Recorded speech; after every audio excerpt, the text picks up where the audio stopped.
The embattled New York Governor Andrew Cuomo, as a former aide, Lindsey Boylan, is coming forward with very detailed allegations of sexual harassment, writing in a post reading, quote, "I was in shock, but I kept walking after Cuomo allegedly kissed her on the lips without her consent." And in another incident, Cuomo allegedly said, "Let's play strip poker" on an October 2017 flight. Boylan says she was warned by other staffers when she joined Cuomo's administration in 2015 to, quote, "be careful around the governor." And New York Republican Congresswoman Elise Stefanik reacted earlier today, tweeting out Governor Cuomo earned his title as worst governor in America. And now every New Yorker knows that he's a criminal, sexual predator. He must immediately resign. Ouch. Ask yourself, where are all the I believers? Where's Hillary Clinton? Where's Kristen Gillibrand? Where's Vice President Kamala Harris? Now, to be fair, Governor Cuomo and his office, they are denying all of these allegations, but it is worth pointing out they denied for months any evidence of wrongdoing in reporting nursing home deaths, which we now know was part of a massive cover-up. And tonight, state Democrats are ramping up their calls for real accountability, real action for Cuomo's March 25th order and cover-up. And by the way, the bullying tactics to silence those who dare to speak the truth. Here with reaction, Fox News contributor Tammy Bruce, along with former Arkansas governor, Fox News contributor, soon-to-be father of governor of Arkansas, Mike Huckabee, is with us. Governor, let me start with you. I don't know about the allegations. We do know about the cover-up. We do know about the executive order. We do know about the shutdowns that were draconian.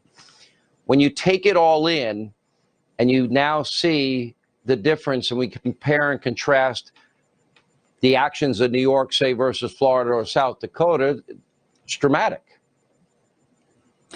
Very dramatic, Sean. And I think his biggest problem is he's going to be known as Andrew Corleone. This is a guy whose maybe biggest problem is that he bullies people. What he did to Democrat legislator Ron Kim is just startling. That in itself is pretty shocking. Now, let's, as you say, be fair to him. He's innocent until proven guilty. He ought to get something that Brett Kavanaugh never got, and that's due process. But these are very serious allegations from a serious accuser, not somebody that said, gee, I just remembered something from 40 years ago. And let's not forget that Mazie Hirono and Kamala Harris and a whole bunch of the Democrats said, you have to believe the woman. So I want them to step up to a microphone and say, we believe the woman, and make somehow Andrew Cuomo experience what Brett Kavanaugh had to experience.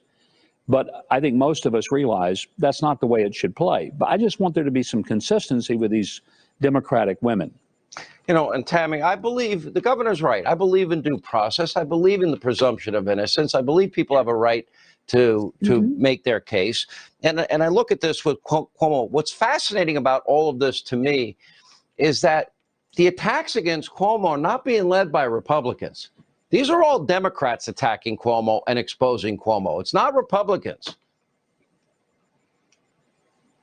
Yeah, I mean, this kind of issue, whether it's sexual harassment or sexual assault or losing a loved one in a nursing home who did not need to die because of an order by the governor, this does not care about your political party. A woman is a woman. Doesn't matter what party you belong to, what you believe on policy. But what you've got here, and you know, if there's civil or criminal action, is one thing. But we're looking at a man here who's had no compassion. He's been careless. There's been no empathy in facing the nursing home scandal, no admission, no passion at all for having been wrong, no real apology, blaming everyone else, a smug sanctimony that just drips with a kind of loathing and contempt for everyone else. And let me suggest that if that's what you do with 15,000 people dead, and you view people as markers on some kind of a game board, how do you think you do treat your staff? How do you view women? Well, Ms. Boylan is saying that he views women in the same kind of horrible, careless,